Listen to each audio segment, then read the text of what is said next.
të dashur miq, jemi drejt për drejt në ekranin e televizionit Klan. Na ndodh shpeshherë që teksa kujtojmë artistë të cilët kanë lëngjurmë në skenën shqiptare, qoftë në muzikë, në kinema, në teatr, gjithmonë artistin na kanë pëlqyer dhe që i kujtojmë me shumë nostalgji, shpeshherë edhe pyesim ku janë ata tani, sepse është pikërisht një pjesë e tyre e cila e ka ndërprer karrierën artistike duke zgjedhur të vazhdojnë tërësisht në një drejtim tjetër. Shumë prej tyre tashmë mund të kenë lëvizur edhe jashtë vendit, dhe janë në fakt jo pak artistët të cilët e kanë ndërprer këtë karrierë dhe për të cilët ne jemi shumë kurios të dimë se çfarë kanë bërë me jetën e tyre, ku janë ata tani, çfarë bëjnë, çfarë ka ndodhur ndërkohë gjatë këtyre viteve. Ne së pari do të sillim një insert, një reportazh i cili na flet për një këngëtar shumë të njohur, i cili ndonse nuk ka një numër të madh të këngëve që ka interpretuar, por absolutisht ato janë shndërruar të gjitha në hite. Me siguri ende të gjithë e mbani mend fjalë për fjalë ndoshta këngën Si Banania, e kënduar nga Dashnor Diko, këngëtari i cili u shfaq menjëherë në fillim të viteve 90 dhe pse ishte një nga këngëtarët që këndonin këngët e liçenit dhe që bënte pjesë në grupin e të rinjve, të cilët në pamundësi për të ngjitur në skenën e festivaleve, këndonin këngë të lehta, këngë të cilat nuk lejoheshin të këndoheshin në skenë në kodrat e liçenit të Tiranës. Ndërkohë ai pati mundësinë pas ndryshimit të sistemeve të vinte si një këngëtar dhe të bënte hite shumë nga këngët e tij. Është një figurë shumë e njohur, shumë e dashur, e mbajmë të gjithë shumë mirë, por që jemi shumë kurioz të dimë se çfarë bëhet tani me Dashnor Dikon. Çfarë ka bërë ai që prej 13 viteve që kur është të shkëputur nga skena shqiptare. Ai ka filluar të merret me biznes, ka ndërtuar familjen e tij dhe në reportazhin që do të shfaqim në këto momente, të përgatitur nga gazetare Jon Jetona Koçibelli, do të mësojmë shumë më tepër për Dashnor Dikon. E ndjekim.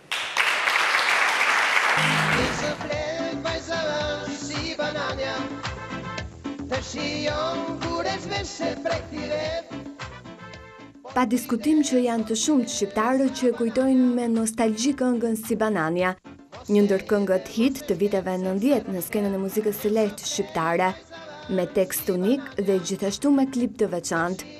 E bashkë me të edhe këngëtarin Dashnor Diko, i cili prej vitesh i mungon skenës muzikore, por edhe është larg vëmendjes së medias.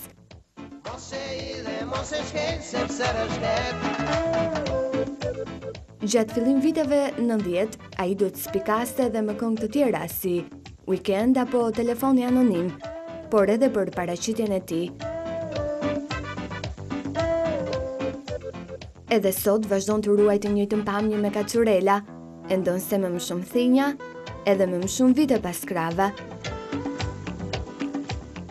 Tashmë larg skenës dhe artit, Dashnor Diko merret me biznes. Puna është ajo që i merr kohën më të madhe. Prej 13 vitesh ai ka një dyqan bojrash, të cilin e drejton vetë dhe na tregon se fillimi nuk ka qenë as pak i thjeshtë. Ndihem shumë aktiv gjatë gjithë ditës duke u marrë me këtë lloj biznesi. Më jep shumë kënaqësi dita, duke qenë në kontakt me shumë njerëz të ndryshëm nga Tirana dhe nga rrethet e tjera. Nëpërmjet këtij kontakti kam ndërtuar një rreth shumë të madh shoqëror, përveç atij artistik, njëkohësisht dhe në marrëdhënie me biznesin. Ka qenë shumë e vështirë, por megjithatë njeriu po të ketë vullnet arrin gjithçka. Kam përfituar shumë edhe nga publicitaja e ekranit, domethënë nga e të qenurit në fushën e artit, më ka ndihmuar shumë. Pavarësisht kësaj ndihmese, ai ndjen keqardhje që nuk vazhdon të bëjë me art. Rrethanat e jetës tashmë i kanë diktuar këtë rrugë. Arti qëndron dhe do të qëndrojë brenda meje, por duke menduar pozicionin tim kryefamiljar, e të qëndurit një prindi me 2 fëmijë, kërkesat e jetës, si për mua dhe për fëmijët, janë në rritje. Edhe yra biznesit, duke menduar që të rregulloj pak mirëqenien ekonomike të familjes time dhe të paktën fëmijëve të mi mos i mungoj në arsim dhe në çdo pjesë të jetës mos i mungoj asgjë. Megjithatë, familja, miqt dhe pasionet janë mbushin jetën plot. Një ndër to është edhe palestra.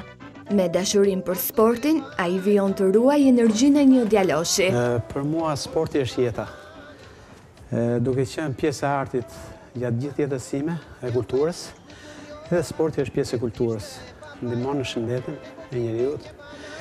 Kam qenë i dashuruar shumë përveç hobit tjetër që kam peshkimin, njëkohësisht dhe me sportin. Jam marrë gjatë gjithë jetës time me aktivitetin sportiv. Unë vi çdo ditë, bëj palesër, përjashtojnë një fundjavë, do të thënë 5 ditë të javës, dhe ndjem shumë mirë. Peshkimi është një ndër dashuritë më të mëdha të dashnor Dikos, madje edhe në dimër, sepse deti dhe varka e tërheqen aq shumë sa për to nuk ka stin. Mbas një ankesë pune, mbas se them se kemi të nevojshme një dalje në det me mjet lundrimi, një gjueti sportive, që mbi gjitha merr kuptimin e fjalës relax. Është një qetësi totalitare e trurit. E bashkë me peshkimin është edhe noti, një dashuri e lindur nga përvoja dhe eksperienca, e të cilën ka dashur t'ia transmetojë edhe dy djemve të tij, Bobit dhe Xhonit, emra të zgjedhur me kujdes nga idhujt e tij muzikor. Babi ka për zemër detin sepse shkon për peshk, kurse unë se kam ndaj shumë qef, por kam qef not, sepse ai është sporti im që do ta vazhdoj akoma. Unë kam qef gjuetin e peshkut dhe më përpara shkova me babin që bënim thënë gjueti, edhe babi mi thënë nga skafi, mi thënë ujë, edhe po më pëlqente. E pastaj më çoi babi në notë dhe tash kam filluar seriozisht. Familja dhe një jetë mbushur me pasione dhe me shumë dashuri është sot jeta e këngëtarit dikur të suksesshëm dashnor Diko. Duket se ai ka ditur të zgjedhë çastin e largimit nga skena, e cila me siguri e thret her pas here.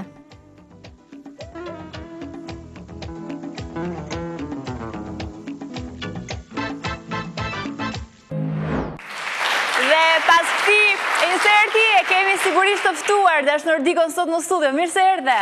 Është kënaqësi që të kam sot këtu. Për të mësuar shumë më tepër tashmë jo për të folur thjesht për muzikën, siç ndoshta mund të ketë qelluar herë tjetër, por sot për jetën, për mënyrën se si ka rrjedhur jeta jote gjatë këtyre viteve. U bën tashmë që në vitin 2001 që je shkëputur nga skena, ka qenë dalja jote e fundit në skena, apo jo? Dhe më duket ka qenë një këngë të cilën e ke kompozuar vetë ti. Të mungon skena, sa vite u bën gjithsej, po bëjmë një llogarit 13 vite. 13 vite.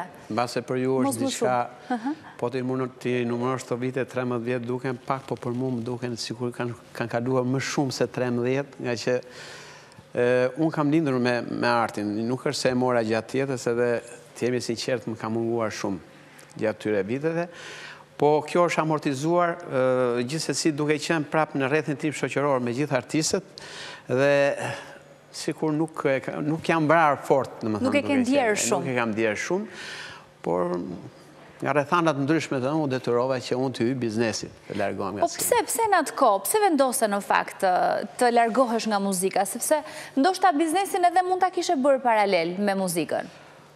Po në momentin që lash biznesin, muzikën? Në momentin që lash atë muzikën, pozicionin familjar, mori peshë e seriozitetit më shumë se ç'duhet, duke u bërë prind. U bërë baba në ato vite. Po, ishe një detyrim shumë i madh që ndjeva vetë, domethënë kundrejt familjes. Kështu që vendose që... Dhe vendosa që të hyj biznesit. Dhe duke qenë pjesë e biznesit, gjatë gjithë këtyre viteve, kam arritur atë që unë mendoja dhe kundrejt vizionit tim që kisha, për të bërë të pamundurën, për të arritur atje ku unë synoja. Të kontribuoja në familje. Vendosje të ndërtoje këtë dyqan Bojrash, që ishte dyqan shumë i bukur që ne e pam tani, si që është kënaqësia e bërave ngjyra, ashtu ishte edhe dyqani, ngjyra. Pse pikërisht të lloj biznesi? Më qeni sinqert, nuk është se unë e kisha vendosur që unë do të kapja këtë lloj biznesi, por ishte shtyrsa e disa njerëzve të mi, të rrethit tim familjar, që më bën të mundur realizimin e këtij lloji biznesi. Të dha një ndihmë? Më dha një ndihmë, po, në fillim, dhe unë akoma vazhdoj bashkëpunoj me ta dhe jam shumë i kënaqur në bashkëpunimin me ta. Është e lehtë të bësh biznes aq më tepër për një artist? Po të zbresësh nga skena dhe të hysh biznesi diçka një fushë e panjohur dhe shumë e vështirë. Por njeriu po të ketë vullnet, arrin gjithçka. Dhe ti ja ke dalë mban? Po, sepse dukeshe shumë i kënaqur. Atje ku desha unë kam arritur, megjithatë gjithmonë puna e përditshme të bën që të shtyn që ti akoma ta vazhdosh atë dëshirën për të vazhduar akoma më tej biznesin. Pak më parë edhe në insert po rrëfej që të ka ndihmuar emri i famshëm, i këngëtarit të njohur, që të gjithë e simpatizojnë, e pëlqejnë, e kujtojnë me mall, me nostalgji në suksesin e biznesit tënd, apo jo? Po, patjetër, sepse unë kam qenë më shumë se një reklam biznesi. Vetë emri im ka qenë një reklam shumë e madhe në ekranet e televizionit shqiptare, kështu që ajo më dha shumë ndihmës në lidhje me ndërtimin e biznesit tim. Që ishte një marketing pa pagesë, të cilën ti e kishe gjithmonë me vete. Kisha investuar për këtë ditë. Kishe punuar më herët, po. E kishe bërë marketingun më herët edhe për t'i shërbyer biznesit më vonë. Kishe edhe 2 djemë. Të 2 tashmë të rritur, që e adhuronin sportin e notit, i paç me jetë sigurisht që shurimi më i parë. Por ajo që na bën përshtypje të gjithë kushdo që i dëgjon, janë emrat e tyre. Njëri quhej Bob, tjetri John. Edhe tha sipas artistëve të tu të preferuar, të cilët janë? Po, Bob Marley e kam pasur idhull. Edhe paka shumë isha drejt muzikës në rrymat e atij, domethënë të muzikës së rege. Kurse për të voglin, i vuar emrin John, nga që grupi më i madh i botës, më i respektueshëm, më i bukur i korave, ka qenë Beatles, për John Lennon. Ky që John Lennon, Bob Marley dhe John Lennon. Nuk mund të ishte ndryshe në fakt, për një të pasionuar kaq shumë sigurisht pas muzikës, po edhe pas këtyre 2, sidomos pas Bob Marley, apo jo, atë e ke pikën tënde të dobët. Idhull. Peshkimi ishte një tjetër hobi yti. Marrja me biznes, me siguri që edhe të ka krijuar mundësinë që ti jetosh këtë lloj hobesh, apo jo? Sepse kam përshtypjen që të marrësh një mjet lundrues, të kesh gjithë ato pajisjet, ato janë të kushtueshme dhe jo çdo kush ndoshta mund t'i jetojë, mund t'i ushqej vetes hobe të tilla. E vërtet, është shumë e vërtetë. Nëse nuk ke mundësi për të arritur diçka, nuk merr kënaqësinë e asaj çfarë synon në jetë në lidhje me hobin. Kur them deri para 13 viteve investoja për muzikën, për albumet, kurse tani është konvertuar në hobin tjetër e gjitha i investim kundrejt peshkimit. Pa atë nuk jetoj do tani. Pa peshkimin? Pa peshkimin. Je bëri varur? është viroz. Varësi e fort. Po kështu edhe me sport merreshe, të pam që merresh me aktivitet fizik? Paralelisht, unë duke qenë që jam kontakt me sportin e çunave për ditë që i çojnë stërvitje, njëkohësisht merrem edhe vetë me sportin, me palestrën. Edhe ndjem shumë mirë. E ke menduar se si do të kishte qenë jeta jote nëse do të kishte vazhduar të merreshe me muzikë, domethënë 100% me muzikë, vazhdoje të këndoje në festivale, të bëje këngë? Po, mbase nuk do kisha mundësi të realizosha këtë pjesën tjetër, domethënë të hobit tim që kam. Sepse me muzikën nuk mendoj se do të kisha kaq të ardhura sa kam me biznesin. Kështu që duke marrë me biznesin, vërtet është një punë shumë e lodhshme dhe stresante, po të paktën një fundjavë mundohem të largoj gjithë stresin, gjithë ngarkesën e punës duke u marrë me peshkimin. Pra ke mundësi të shijosh pushime, të udhëtosh, të lëvizësh? Patjetër. E kam dhe atë pak qefa të lëvizje nëpër Europë, kështu edhe qoftë dhe deri në Amerikë. E kam qef të udhëtoj. Mban kontakte dashnor me artistët e tjerë, me cilët ke më tepër komunikim, edhe që ruan ende nga artistët e brezit tënd? Faktikisht, gjatë gjithë jetës time artistike, unë jam munduar të marr marrëdhënie të mira me gjithë miqt, shokët dhe shoqet gjitha. Dhe në ato raporte, siç kemi qenë, vazhdojmë të jemi, si me Sandro Gjokën, Redo Makashin, Aurelen, Manjolën, Erandën, Artiola Toskën, dhe me thonë me gjithë unë kam të njëjtat raporte siç i kam pasur kur isha dhe vetë në skenë. Mbetemi shumë miq. Po. Disa për e tyre edhe kanë hapur bizneset e tyre, sot. Sepse sot ka ardhur një kohë ku shumë artiste kanë kuptuar që mënyra më e mirë ndoshta për të përfituar nga fama edhe nga këngët e bukura është të hapet paralelisht një biznes në funksion të cilit të jetë sigurisht edhe emri. Sepse drejt për drejt nga shitja e këngëve tek ne nuk funksionon. Kështu që një artist nuk fiton asnjëherë nga këngët e veta. Por në mënyrë indirekte nga emri që krijon, ndoshta mund të krijojë. Po ata që s'e kanë ndërtuar këtë biznes, do t'ia sugjeroje kolegëve të tu? Po, të paktën miqtë e mi më kanë uruar për këtë zgjedhje që bëra unë, mas lënjes të muzikës, po të veshër edhe në gjithë botën, në gjithë artistët këta që janë me emër, të gjithë kanë nga një biznes. Sepse është ndimes shumë e madhe për publicitaje që kanë, domethënë, emri, figura që krijojnë nëpërmjet artit, funksionon pozitivisht dhe në marrëdhënie me biznesin. Domethënë, është një publicitar shumë e madhe që bëhet. Sigurisht. Kam edhe unë shokë miq fort që kam dhe vazhdojnë dhe artin me edhe biznesin. Mbase unë nuk arrita t'i bëj dot të dyja, duke qenë në pozicionin familjar, si thash, prindi 2 fëmijëve, edhe unë mundova që të vazhdoj vetëm biznesin. Mendon që do të kthehesh ndonjëherë në skenë sërish me ndonjë këngë të re? Për hobi këtë radhë? Nuk dishte. Nuk ka ndonjë plan të afër? Nuk kam ndonjë plan, po e di që jetoj bashkë me muzikën. Muzika pavarësisht se nuk e jeton në skenë, po e ke gjithmonë pjesë të jetës tënde. Brenda me ekziston, dhe do të ekzistoj gjatë gjithë jetës time. Mirë, ne do të vazhdojmë të qëndrojmë me Dashnor Dikon edhe për të kujtuar të tjerë personazhe, sepse do të jetë vërtet një puntat shumë me veçantë kjo sotme, kështu që vazhdoni të qëndroni me ne edhe pas një hapësire të shkurtër publicitare, do të kemi të tjerë të ftuar për të kujtuar të tjerë artistë, për të cilët sigurisht që kemi kuriozitet ku janë, çfarë bëjnë dhe sigurisht pra që i shoqërojmë të gjithë me këtë pyetje. Ku janë ata tani? Do të mësojmë shumë më tepër pas pak në pjesën e dytë, publicitet.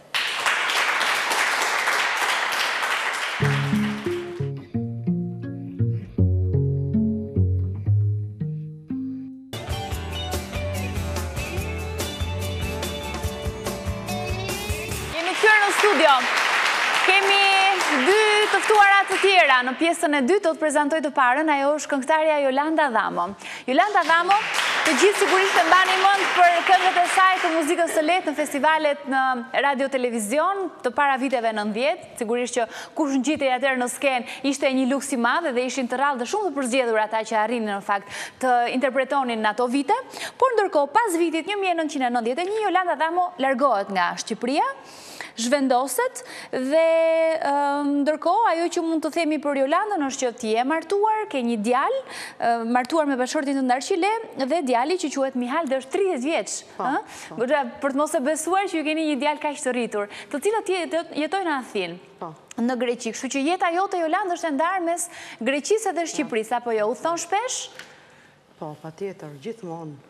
Ultimet i kam si ushqim, domethënë nuk ndam nga ultimet, gjithmonë iki, më pëlqen Shqipëria dhe më shumë ri këtu, kohët e fundit. Jolanda, je larguar nga Shqipëria në 91-shin, pra le të themi që ka situash një ndarje edhe të jetës tënde artistike, ose janë dy faza të ndryshme të jetës tënde artistike.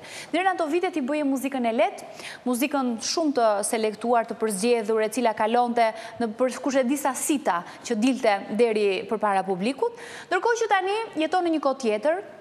Je pjesë e një tregu tashmë, ku duhet të këndosh, të shesësh muzikën, të jetosh me të ardhurat e muzikës që fiton nga muzika jote. Turbo folk është kryesisht zhanri të cilin ti ke preferuar. Pse ke zgjedhur këtë lloj muzike? Sepse shumë e ndryshme nga ajo që ti ke bërë më herët. Po, me thënë të drejtën, në këtë kohë, unë shikoj dhe pak fitimet, sepse arti tani është bërë që njeriu ose ne artistët shikojmë pak të kemi në financë më shumë interese sa në sigurisht për tjetuar, unë e kuptoj, janë rregullat e tregut tashmë që duhet të shesësh. Dhe unë ka pak të rrymë sepse puna ime, duke ikur në Zvicër që në 94-ën, dhe duhesh, sepse unë shkruaj një këngëtare muzikës lehtë dhe kur dola në skenë në Zvicër, në Zyri, në Ushter, që është ai lokali parë që nuk u riktheva nga muzika, dhe ato shikonin shu, sa burë këndon po muzikë lehtë. Kjo që është kjo këngëtare që këndon rap, ishte një këngë e re që kishte dalë. Në atë kohë e Gilit Viza C që i thonin këto të Zvicrës, edhe fillova me këtë mënyrë të këndoja. Edhe avash, duke kaluar koha, unë fillova të mësoj repertorin e tyre, futa këngën Shqipërisë mesme, jugun, se duheshin. Po këngët e tua të dikurshme i këndon? Asnjëherë, si këndoja atëherë, nuk i këndoja në fillim në Zvicër. Pastaj kur kalova në vende tjera të Europës, Zvicër, në Austri, Gjermani, Belgjik, këndoja këngët e mia kur vinin fancat e mi që thoni, ua, Jolanda, po kjo nuk është Jolanda që këndon kështu këngë veriu. Sepse ke ndryshuar shumë në fakt, ti e ndjen këtë? Normal, jam plakur. Ke ndryshuar llojin e muzikës që bën, por unë do të cil një fragment nga një nga këngët e tua, sepse janë shumë sigurisht këngët e tua të atyre viteve, të cilat pëlqeshin shumë. Jolanda kishte jo vetëm një zot bukur, por ishte edhe një këngëtare shumë e bukur. Edhe një fragment thjesht për ta kujtuar Jolanda Dhamon të para viteve 90 me muzikën e lehtë në skenat e festivaleve. Ndjekim. Vajza me trëndafil. Muzika Agim Prodani, artisti merituar. Teksti Odise Grillo, këndon Jolanda Dhamo.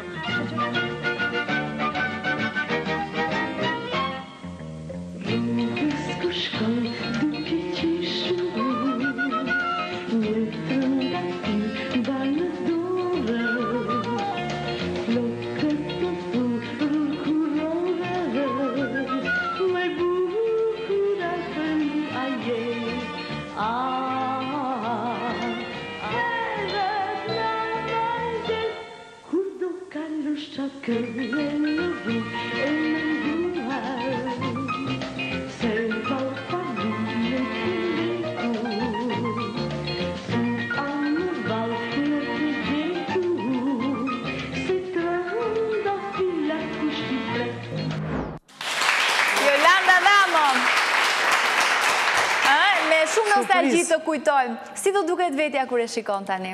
Unë, kur shikoj vetë, them, çdo mosh ka bukurinë e vetë. Futem në një pesimizëm, them, ndoshta dhe qaja, ndodh momenti që hymë në atë momentin që themi, bo si kam qenë, si jam bërë, po besoj, jo se jap kura e vetës, them, në skenë ati kur dalim para publikut, them, prap, kam akoma kohë. Pavarësisht se sot jam 50 vjeçe, po them, kam diçka shpresë, mendoj. Po bukurin nuk e kam atë që kam pasë, dhe them, pse nuk na kthej një herë mrapsh si kemi qenë? Kemi tani koha ikën, për rëndësisht për të mbetet shpirti i ri. Shpirti po. Ai nuk një mosh. Mirë, unë do të prezantoj një tjetër të ftuar tashmë në panelin ton. Ajo është një aktore e cila gjithashtu do të na rrëfej historinë e vet, edhe pse aktualisht sigurisht që jeton në Shqipëri dhe është aktive, por jo në skenat e mëdha tashmë. Është aktoria Jetmira Dusha. Mirë se erdhët, kënaqësi që kam këtu. Është pra një tjetër emër i njohur në fushën e teatrit dhe të kinemas, është e njohur për rolet e saj të spikatura. Kush nuk e mban mend zonjën Lulushe tek komedia pas vdekjes. Ajo e qara juaj që besoj njerëzit edhe sot në formë batute e përmendin në situata të ndryshme për humor. Zonja e modës te komedia Martesa e Avokatit, roli kryesor tek valsi i Titanikut me personazhin e Mizës, po kështu keni interpretuar edhe në filmat Ëndër për një karrike, Mëngjese të reja, Djali elastik, Në prag të jetës. Mirë se erdhët, kënaqësi që kam kthy edhe një herë. Pas viteve 90, zonja Jetmira, edhe juve jeni larguar nga Shqipëria drejt Gjermanisë. Për sa vite keni qëndruar atje? Që mbrita në Gjermani ishte një rrugë gjatë, të them të vërtetën. Kam kaluar në shumë në Hungari, pastaj vajta në Romani, që ndonjë atje 8 muaj, pastaj vazhdova për në Poloni, ndonjë dhe atje një 3 muaj që pajisë me një pasaport, pastaj mbrita në Gjermani. Dhe atje, natyrisht, në një 5 vjetë. 5 vjetë. Pra një përpjekje dhe një mund kaq i madh, një përpjekje kaq i gjatë për të mbritur në Gjermani, dhe qëndroni vetëm 5 vjetë dhe ktheheni sërish në Shqipëri. Dhe hiç, asnjë gjë. U kthyet në Shqipëri. Po pse vendosët të largoheshit? Të them të vërtetë nuk ka qenë dëshira ime. Unë ndjesha shumë mirë në teatr dhe biles në ato momente kam pasur role shumë mirë. Nuk desha të largoj, po ka qenë im shoq ai që donte që të vente jashtë shtetit. E kishte ëndër, të them të vërtetën, thoshte, po nuk vajtëm tani, thoshte, ma ke borxh që nga mosha 37 vjeç. Kështu që unë detyrova natyrisht për të mos pritur familjen, sepse shumë veta edhe unë dan dhe dikush vajti, dikush ndonjë këtu, kupton për të vazhduar karrierën e ato gjitha. Jo, unë mendova që të shkoja dhe unë bashkë me ta. Po më mirë se këtu nuk keni pengje, se do ta kishit peng, po mos e kishit provuar ndonjëherë. E keni provuar, erdhët dhe tani është vështirë, të them vërtetën, Rodina, ishim jashtë dhe nuk them se s'pagueshin, pagueshin mire gjitha, po jeta jashtë në emigracion është mjaft e vështirë. Po atje, qëfar punë e bënit? Atje do punoje në restorant, nuk ishte në profesionin të fare, as që nuk diskutohej fare. Kush të thot që mburret, që është mirë jashtë, mos më thot as një fjalë se e kam provuar. E kam provuar dhe sado, ajo është punë, ato punë që do ta bëje këtu për 5 vjetë, atje ndoshta, do me thënë, të duket si kur ke punuar 20 vjetë. 20 vjetë. është si vështirë emigrimi. Do me thënë, aqë shumë transformohesh, aqë shumë ndryshon. Të punosh në punë ato tja, se asë njësja nuk vazhdo në profesionin e ti. Për një artist është e vështirë, është e vërtet. Nuk them, dikush që ka pasur, që ka punuar këtu në profesion punëtor, e ka gjetur ndoshta vetën shumë mirë. Ndërsa ne nuk e gjenim do të vetën, me thënë vërtetën. Në lokalin ku punoja, do të regoj një gjithë vockë, në lokalin ku punoja, ishte lokal shumë i bukur, shumë i madh, në Hanover, Gjermani, që ishte, me thënë, brenda në muze, dhe aty, mbrapa, aty ku bëja unë salatat, këtë xhami, shikoja një xhirim filmi, të them të vërtetën. Aty kam qarë, Rodina. Pse? Ajo aktoria që po bënte atë rolin, do me thonë, regjizori e ktheu mbi 10 herë, 15 herë, dhe si shte ndonjë gjë kush e di se çfarë. Të them të vërtetën, thoja sikur ti isha unë atje. Sa mirë do të ishte, do me thënë të luaja diçka dhe unë atje. Po ne do të kujtojmë një fragment nga interpretimet tuaja, sepse kemi zgjedhur, kemi shkëputur një fragment nga filmi Mëngjeset të reja, ka qenë nga filmat e parë, ke qenë shumë e re në këtë film. Sa ke mbaruar fakultetin, për ta kujtuar Jetmira Dushëm, një nga aktoret më të mira të skenës sonë. Ndjekim.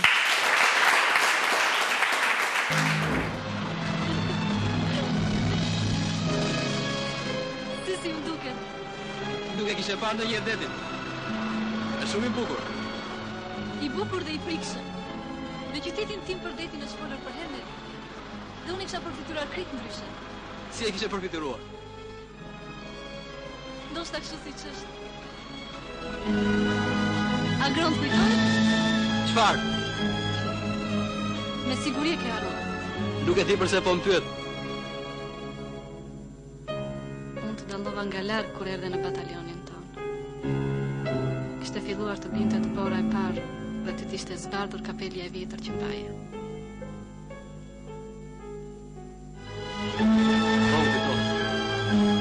Po unë ku porje? Ti? Roje në një fish të madhe. Do të më vinte keq po ta kisha harruar.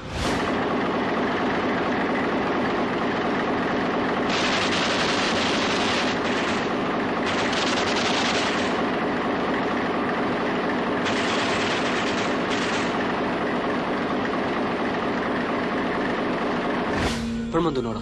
Jam këtu pranë teje, Nora. Se më shikon ashtu? Më kishe lajmëruar që ishe smur. Përse ma fshe? Vishu të shkojmë të doktori. Mirë të thotë ke qenana. Zjermiat ka ikur. Ku do vem? Një doktor kemi. Thonë se shumë i zoti. Tani do të vish me mua. Kam biseduar me një mjek në Tiranë. Koha nuk pret, kanë kaluar 2 javë.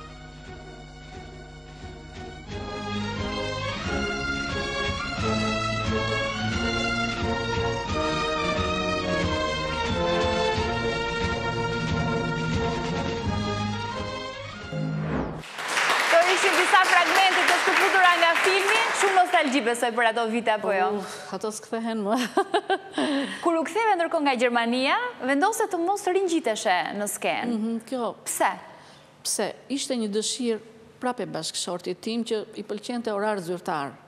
Sepse 2 herë në ditë, thoshte është që ke vështim, kisha një vajzë të vogël atëherë, Otjelën, që sot ajo është 29 vjeç, dhe ishte një qike vështirë, dhe me thëmë për të përballuar dhe para dite në prova dhe mbas dite dhe i pëlqente të punoja në zyrë, i pëlqente më shumë.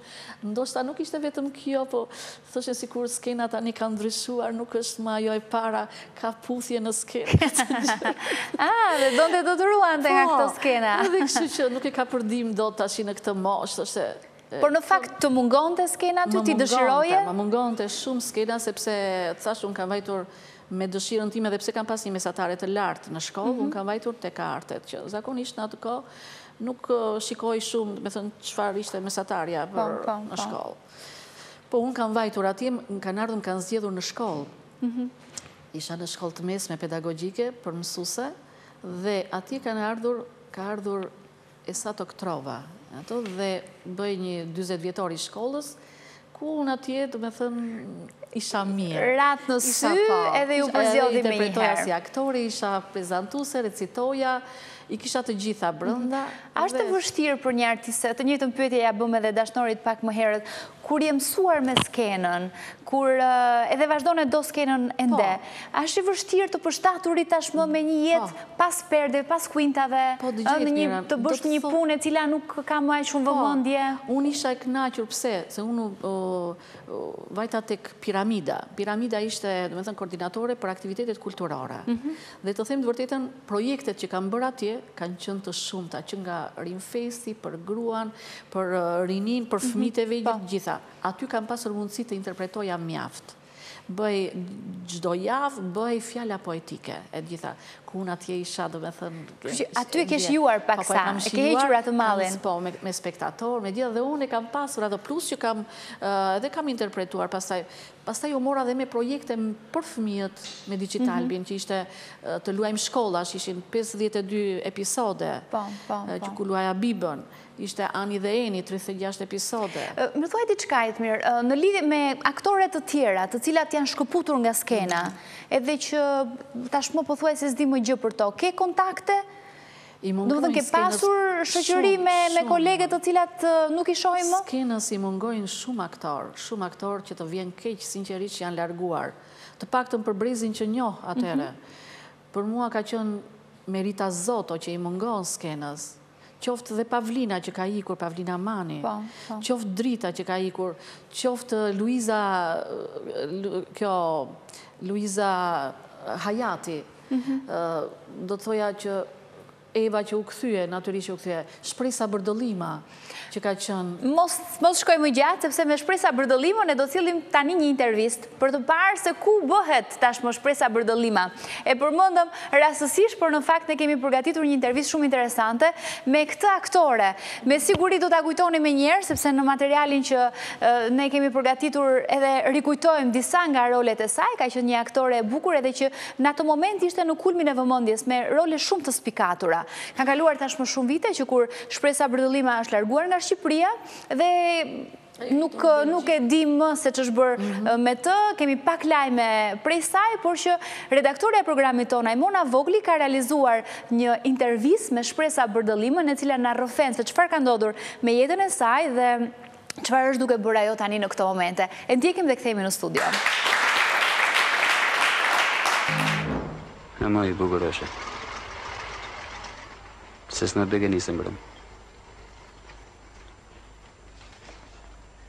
Më njërën për ty. Të paktën, kështë darë një herë në dritare, dhe sikur t'na hidhe në i kofë me ujë. Për trupa në sharë. Unë në sharëve? Ej, mbaje mushkën. Për para viteve 90, Shpresa Bërdëllima ishte një ndër aktorët më premtuese të brezit të saj. E bukur, me një portret charmant dhe me zërin sensual, ajo do të spikaste qoftë për rolet e saj në estradën e Tiranës, por edhe për personazhet në kinematografi. Publiku ende kujton me rolin e zonjushës Gajtani tek filmi Vajzat me kordelet kuqe. Po më duket se këtë fytyrë kam parë duke biseduar me Jeta Duron përpara shkollës. Aha. Me Jeta Duron, thatë. Dhe më pas në filmat Era ngrohte e thellësive, kur hapen dyert e jetës, mirë që ndodhi kështu. Se kush e nxite jetën me ty maj maleve. Ka të drejtë mami. Kurse unë se besoja. Vuaja për ty. Harbut! Flutura në kabinën time, telekomedia Mirela e të tjerë. Në kohën kur ishte aktore suksesshme, ndryshimi i sistemit bëri që ajo të largohej nga Shqipëria në vitin 1991 për të vendosur në kryeqytetin e Belgjikës, Bruksel, por si ka qenë jeta dhe rrugtimi i saj larg Shqipërisë.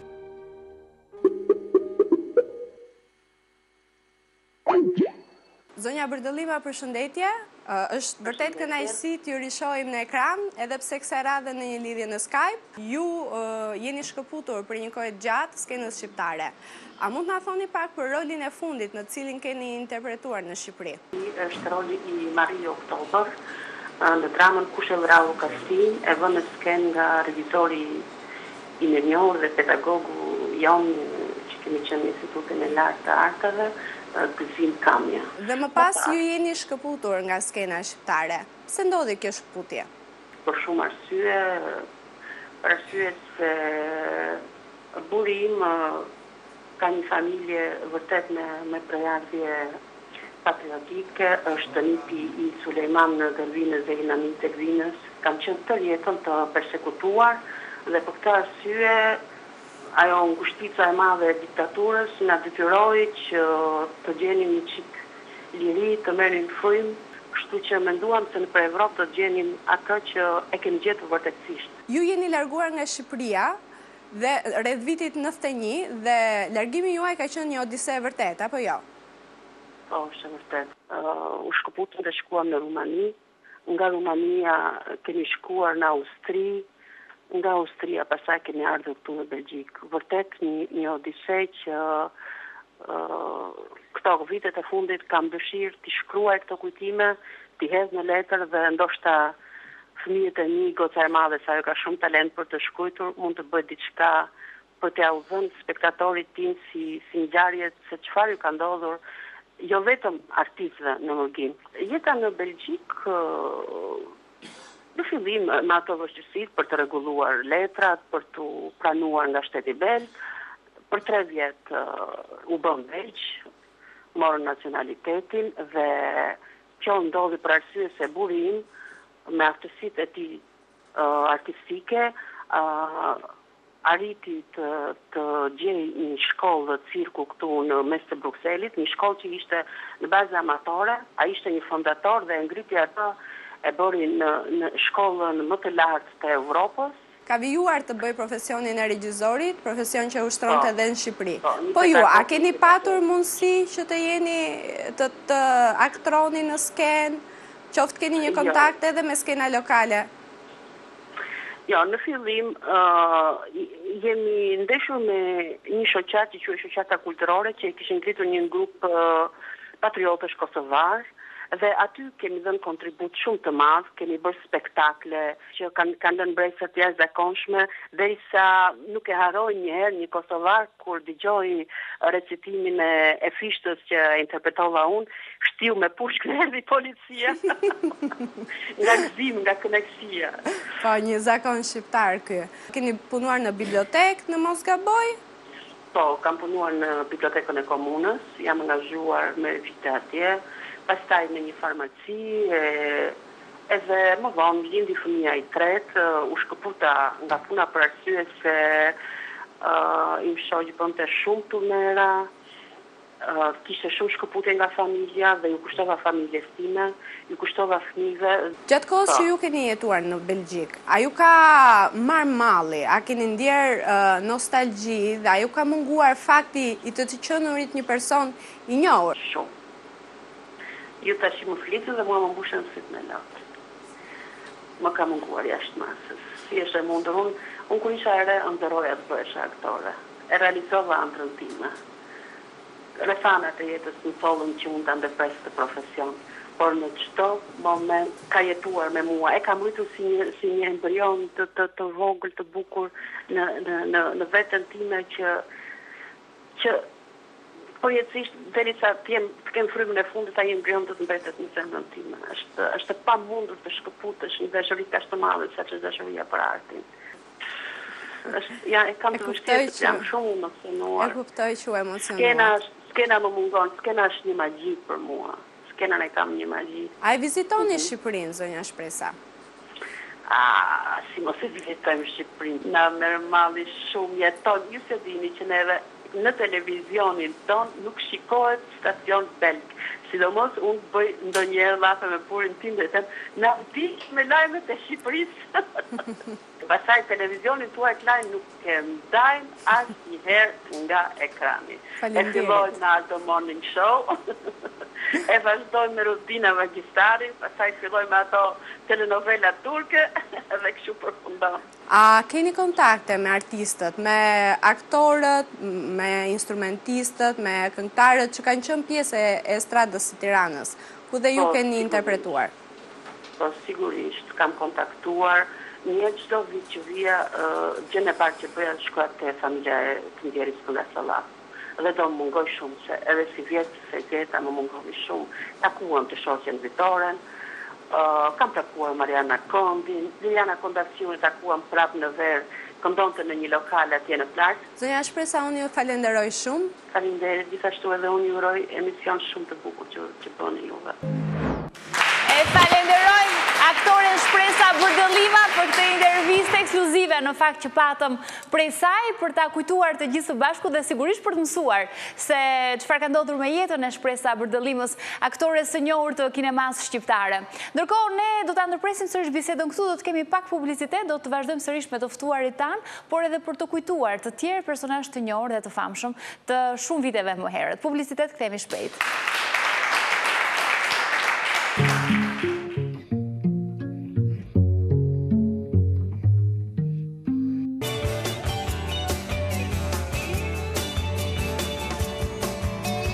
Jemi kthyer sërish në studio me të ftuarit tan, pak a shumë po mësojmë se çfarë janë duke bërë aktualisht, tre të ftuarit që kemi sot në studio, po kështu të tjerë që na vinë nëpërmjet inserteve tona, dhe nuk do të jetë ky program i vetëm në fakt që po realizojmë me këtë lloj tematike. Sot është programi i parë i kësaj natyre, por do të kemi edhe shumë të tjerë në ditët edhe në javët në vazhdim përgjatë të përditshmeve tona, programeve tona të përditshme, ku do të sillni vazhdimisht informacione rreth artistëve të skenës, të cilët tashmë i mungojnë publikut shqiptar. Dashnor, ne do të cillim pas pak një tjetër material në lidhje me një këngëtare, cila gjithashtu në ato vite, në fundi viteve 90 dhe fillimi viteve 90, fundi viteve 80 dhe fillimi viteve 90, ajo u evidentua shumë për stilin e saj, për lukun e saj. Redina Tili, e mban mend Redina Tilin? Me kaçurela njësë si ty. Po, ti të verdha, ajo të zeza. E mbaj mend, po, megjithëse ka kaluar mbi 20 vjet, kemi qenë dhe shumë miq, bides ka qenë momenti që ajo ishte në ato fillimet e para të njohjes me bashkëshortin e saj me Bledin, që kanë qenë të dy në shkollë dhe i maj mend që atëherë që ishin të dashuruar, edhe tani janë normale që kanë krijuar familje, po e maj mend që ka qenë një gocë e bukur, këngëtare shumë e mirë, me një vokal shumë veçantë, shumë e dashur me gjithë kolegët. Por që dhe ajo u largua shumë shpejt. U largua. Ilan, ti e mban mend Redinën, apo jo ti ke pasikur ka përshtimin ato? Jo, unë në 89 jam larguar. Edhe 9 festivale kam qenë, vetëm 9 festivale. Nga 80-a, 81-shi, deri në 89, se në vitin 91 unë jam larguar, kam ikur. Po më kujtohet pak e du ta shikoj që të them, si emër më kujtohet. E di që ishte një vajzë e bukur, po... Ne kemi përgatitur një material. Me atë kapelen, po, me atë kapelen. Po, ka pasur dhe një interpretim me kapele. Ka pasur disa këngë në fakt. Po, 5 fustanet. Jetona Koçibelli, gazetara jon, ka përgatitur një insert ku na rrëfen se çfarë bëhet sot me Redina Tilin. Ku është ajo? E ndjekim.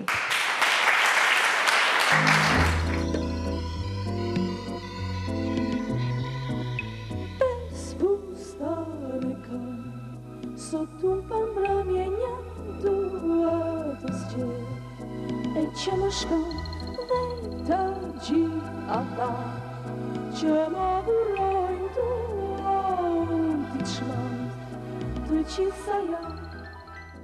Ishte viti 1995, kur Redina Tili, vajza nga Pogradeci, u shfaq për herë të fundit në festivalin e radio-televizionit shqiptar me këngën 5 fustanet. Pavarësisht se kishte mbaruar liceun artistik dhe Akademinë e Arteve për vizatim dhe skulptur, ato vite Redina ishte një pjesëmarrëse e rregullt në festivale. Me performancat dhe stilin e saj në skenë me kaçurelat e bukur, ajo diti të tërhiqte menjëherë vëmendjen e publikut.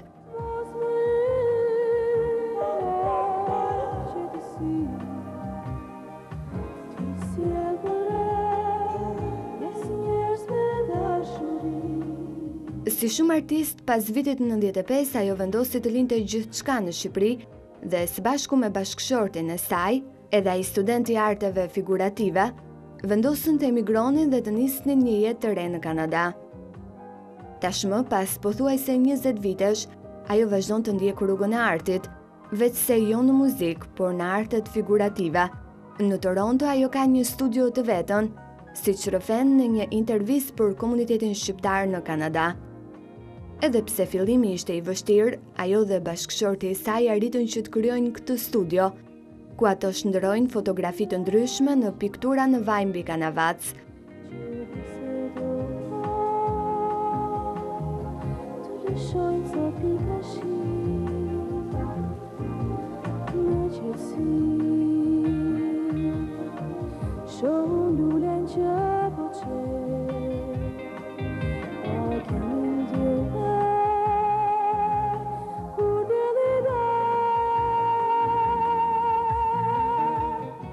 Madje kanë edhe sajtin e tyre online, Red Blend Art, ku një fotografi piktur varion nga $400 deri në $800 në varësi të porosisë. Prej vitesh tashmë në këtë biznes të tyre, ata ju drejtojnë kryesisht klient vardashës shqiptar të Kanadas. Teksa shfaqet në këtë intervistë, Redina Tili duket se vazhdon të mbetet bukuroshja me kaçorela, pa ndryshuar pothuajse fare, por në vend të mikrofonit, ajo tashmë mban në dorë penelat e piktorit. Redina Tili sot është nëna e 2 vajzave të vogla dhe duket e kënaqur me familjen dhe jetën e ndërtuar në Kanada. Por asnjëherë nuk harron të thotë se I mungon vendi I saj, të afërmit, skena dhe duartrokitjet e publikut.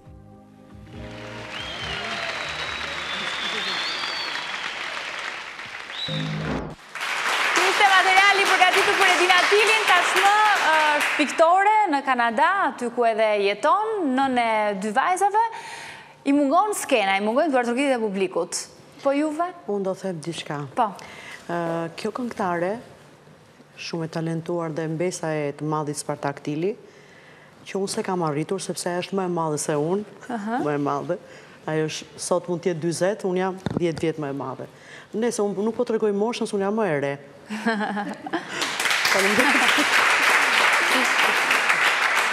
Edhe e kam digjuar, por që nuk e njoh fare, sepse unë jam ndërprerë në 90-ën dhe kjo ka dalë mbas meje.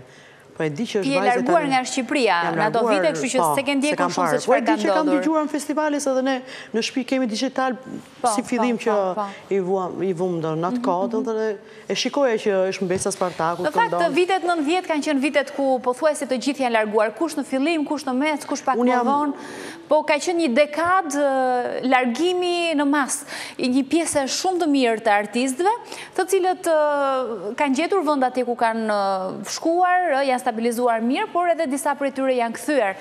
Kemi të ftuara në studio të cilat kanë vendosur të kthehen në fakt, sepse nuk ishte atje vendi më I mirë ndoshta për një artist. Për një artist është e vështirë të filloj karrierën e vet në mes le të themi të pasi ka kaluar të 30-40-at, është pak më vështirë se sa kurriere fare apo jo.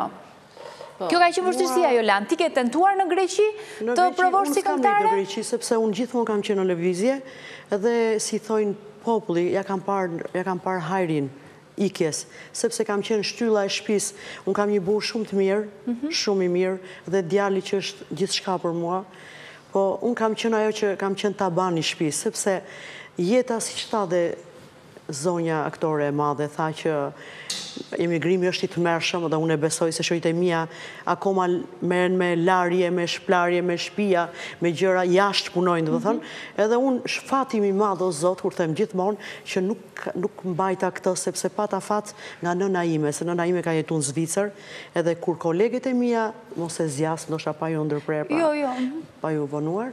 Mamaja ime jetonte në Bern, në Zvicër, shumë vite, ka vdekur, sot nuk është, dhe ajo më thoshte, mam, do vish, se ne jemi origjinë Shkodran nga ana mamas, dhe më thotë, mam, do vish këndosh Zvicër ti, se ishte 91, 92, 93, unë rria akoma në shtëpi, se ishte mirë në Greqi, ishte koha fillimit, edhe I thoja, mami mungon skena 2 vjetë që skëndoj, disim duke që s'po dalë në festival, vdiqja.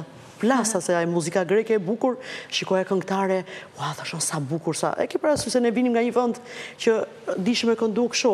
Rinim durë dhe gatitu. Gatitu dhe veshja ishte E seleksionuar jo i palë këpuz 7 veta që kemi thanë gjithmonë me fukarallik të madhë. Merë një perdet dhe i qep një fustane, se këshu ishte jeta. A ke në një peng, Jolant, për këtë kohën e pas viteve 90? Ose për ndryshimi i sistemeve që soli sigurisht edhe një rrjet tjetër tërsisht edhe të muzikës. Ajo u hap tashmë mundësirat janë të gjithve dhe kush është më i zoti sigurisht që delë në sipërfaqe. Por ke një peng ti gjatë kësaj kohe? Unë nuk do thoja peng, po është një gjë. Unë do ta krahasoj kështu. Burri im thot kështu. Mu shkurt më thrasi Lola. Më thot Lola dëgjoj, ke ardhur një mosh që mos prit të lej arti, lëre ti për para se të lej. Edhe ti si përgjigjesh? Edhe unë i them, po s'po e kuptoj mërë zoti ma, është brënda që unë s'më del akoma. Jetë mirë, aty të kam betur në një peng? Do me thëmë, do kishe dashur të vazhdoje akoma në skenë? Po, do të kisha dashur të vazhdoja në skenë, më pëlqente, por ndryshimi midis këngëtarve, apo veglave muzikore, apo ndoshta një valltari, do të thoja me aktorët është tjetër gjë. Pse? Sepse arti, do të thënë, aktore duhet të kesh, do të thënë, je në grup për të interpretuar. Ndërsa këngëtari e gjen veten në një klub natë apo në një vend tjetër, do të thënë, mund të këndoj dhe s'është problem fare, apo një violinist që mund të futet, do të thënë, edhe vetë të interpretoj. Do të thënë, punë e madhe se s'është në grup, ndërsa ne duhet të jemi patjetër në grup. Dhe prandaj ka qenë e vështirë për të punuar jashtë individualisht, do të thënë në profesionin tënd dhe sikur. Do të thënë, kështu që këngëtari sot jashtë shtetit e ka ndjer lezetin sidomos. Mirë, do të cillim tani një tjetër insert këtë radhë, flasim për një tjetër personazh. Besoj që të gjithë e mbani mend nëse do ta mundoheshit ta kujtonit. Bëhet fjalë për një speaker të motit, parashikimit të kohës, pas viteve 90. Kur ajo u shfaq, sigurisht që bëri një bujë shumë të madhe, sepse ishte një vajzë shumë e bukur, edhe që bëri që gjithë vëmendja të kthehej tek moti, të kishte ajo koha programi i motit, parashikimi i motit, të kishte një super audiencë, jo vetëm për të mësuar se si do të ishte koha të nesërmen, por edhe për të parë se çfarë kishte veshur ajo atë mbrëmje apo si do të dukej. Bëhet fjalë për Vjollca Pepën, speakeren e famshme të motit, një ikonë bukurie klasike atyre e kohëve. Të shohim se çfarë ndodh sot me Vjollca Pepën, e ndjekim.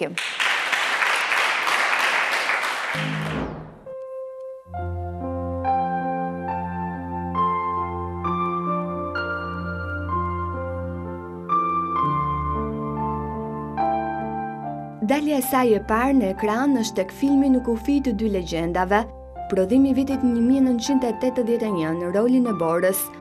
Vjollca Pepa do të dallohej këtu për bukurinë dhe sharmin që kishte para kamerës. Ai drejtori është artist parë. Të kujtohet Eda kur qeshëm ditën e parë? Duke i bullafiq ai. Më pas, ndoshta kur më si në atë kohë parashikimi i motit në radio-televizionin shqiptar nuk do të ngjallte aq shumë komente.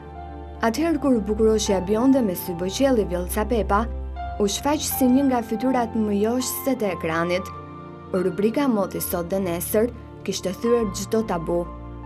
Më pas, Vjollca Pepa do të vjonte rrugën e spektaklit, duke u shfaqur për krah Mirush Kabashit, në varjetën e famshme të humorit në vitin 1994, e shtuna gazmore një qyteti.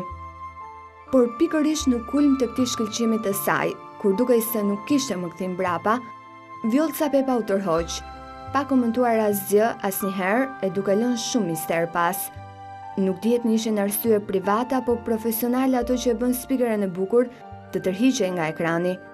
Në fakt zgjedhja e saj nuk shkoi shumë larg, por thjesht pas skuintave, sepse ajo për shumë vite ka punuar si përgjegjëse arkivës në një televizion privat, duke refuzuar gjithmonë që të shfaqej sërish para kamerave.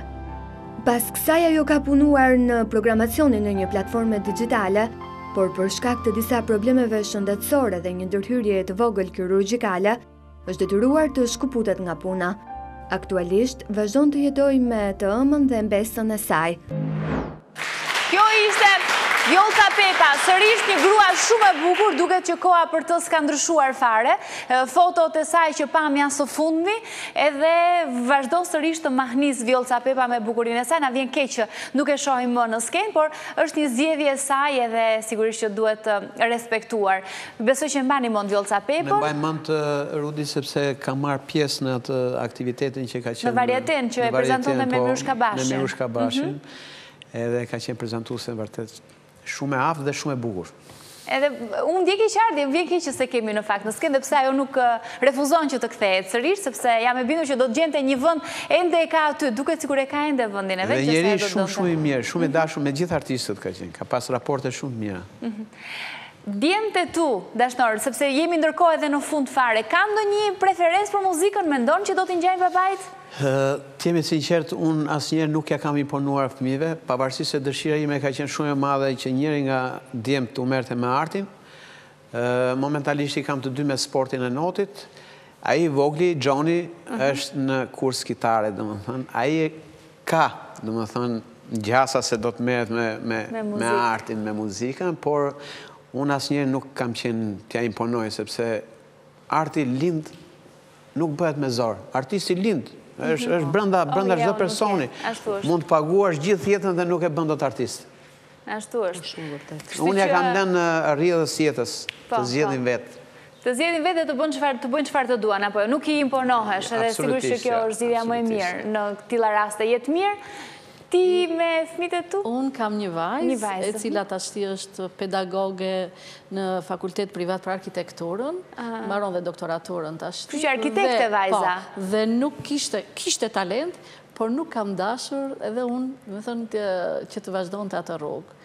Sot arti nuk është më si që ka qënë për mua, me thënë është e vështirë për të qarë. Për të jetuar mirë, për të jetuar mirë, dhe më dhe sepse sot ka nevoj një qikë, nuk janë rroga fikse më, duhet një qikë më shumë. Ndërsa në atë rruga jo është mirë. Jolan, po djalit? Djalim këndon shumë bukur, shumë bukur, ndoshta them unë sepse ashtu e mendoj, po nuk është marrë dhe ai, sepse kisha shumë dëshirë gjithmonë të thoja mam, hajde mam, bëjmë një këngë e kështu. Më thot mami, thot, jo në Shqipëri, thot, këtu. Edhe sigur në Athinë. Jo se ai është sigur, mendoj që ka te jo frikën, po emocionin thot mami që të jetosh këtu, që të bësh artist, se e shoh që ka diçka që talent, diçka që mund të bëhet. Ka marrë një rrymë tjetër, ai ka marrë një shkollë për financë, është merret me kompjutera, me gjëra, është dy shkolla, domethënë edhe teknik kompjuterit edhe unë juroj shumë suksese, djalit tënë, të gjithë fëmijëve të ftuarve, po edhe juve. Edhe ndërkohësisht edhe ju falenderoj shumë për gjithçka ndatë sot me ne, nga historitë tuaja personale, ishte kënaqësi edhe juroj më të mirat në jetë. Faleminderit. Faleminderit të dashur miq që na ndoqën, së bashku takojmë nesër, kalofshi mirë.